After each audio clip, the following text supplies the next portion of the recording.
এজন্য আমরা মহান রব্বুল আলামিনের দরবারে সবসময় শুকরিয়া আদায় করব।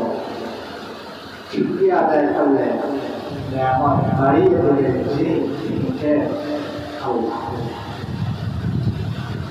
আমি কুরআনুল কারীম থেকে একটি আয়াত তেলাওয়াত করেছি। আয়াতের মধ্যে আল্লাহ সুবহানাহু ওয়া তাআলা কি বলেন আমরা এখন শুনি।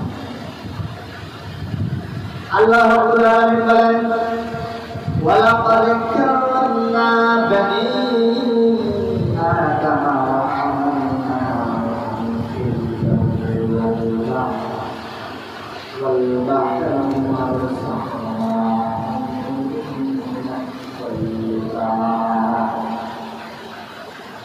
আল্লাহ রাব্বুল আলামিন বলেন, আমি আদম সন্তানদেরকে সম্মান দান করেছি,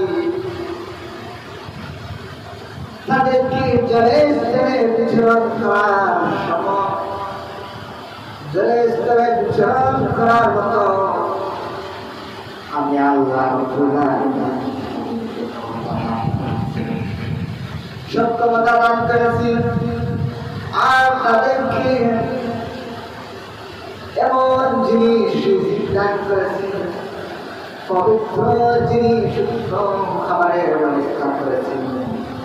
আল্লাহ একমাত্র ওইগুলো আমি সন্তানদেরকে দান করেছি। আল্লাহ সুবহানাহু ওয়া তাআলা আমাদেরকে ওইগুলো দান করেছেন। ওইগুলাই হচ্ছে নিয়ামত, বেশুমার নিয়ামত দান করেছেন।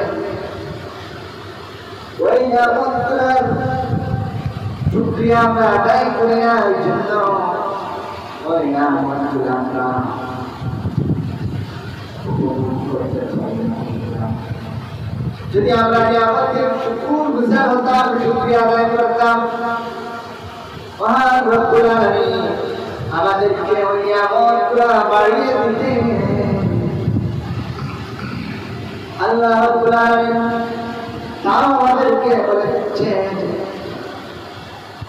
তোমরা আমার ওই নিয়ামতগুলো যদি গণনা করো, গণনা করে আমার পর্যবেক্ষণটা আমাদের দ্বারা সম্ভব হবে না। আল্লাহ রাব্বুল আলামিন কি বলেন কুরআনুল কারীমের মধ্যে ইরশাদ করেন, ওয়া ইন তাউদ্দু নি'মাতাল্লাহি লা তুহসুহা। তোমাদেরকে যে নিয়ামতগুলো আমি আল্লাহ দান করেছি, ওই নিয়ামতগুলো যদি তোমরা শুরু করো, গণনা করতে করতে তোমরা করে যাবে। আমার নিয়ামতগুলো গণনা করে তোমাদের শেষ করা সম্ভব হবে না। ওই নিয়ামতগুলোর মধ্যে অন্যতম একটি নিয়ামত হচ্ছে আমাদের ঈমান।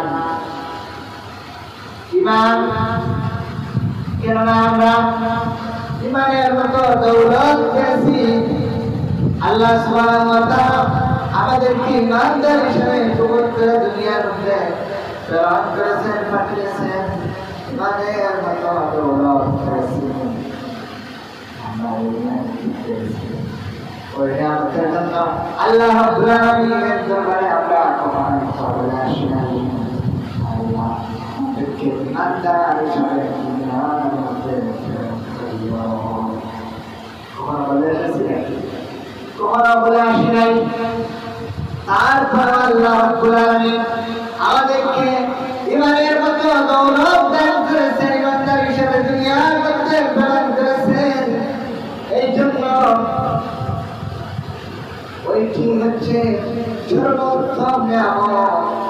আমরা ঈমানদার করেছি, আর ঈমানদার আমরা সৌভাগ্যবান। আর কিভাবে বুঝবো আমরা প্রকৃতপক্ষে ঈমানদার হতে পারছি কিনা?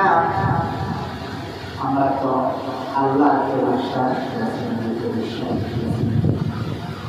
কালিমা পড়েছি, ইমানদার হয়েছি, আমরা মুসলমান দাবি করি, কিন্তু না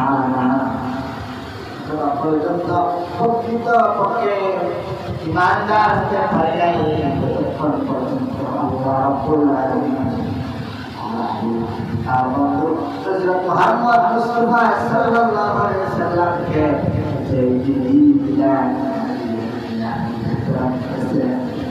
ওই সবগুলা বিধিবিধানের উপর আমরা বিশ্বাস না করে যতক্ষণ পর্যন্ত আমরা ওইগুলা পালন না করব ততক্ষণ পর্যন্ত আমরা পরিপূর্ণ হতে পারবো না। ঠিক কিনা?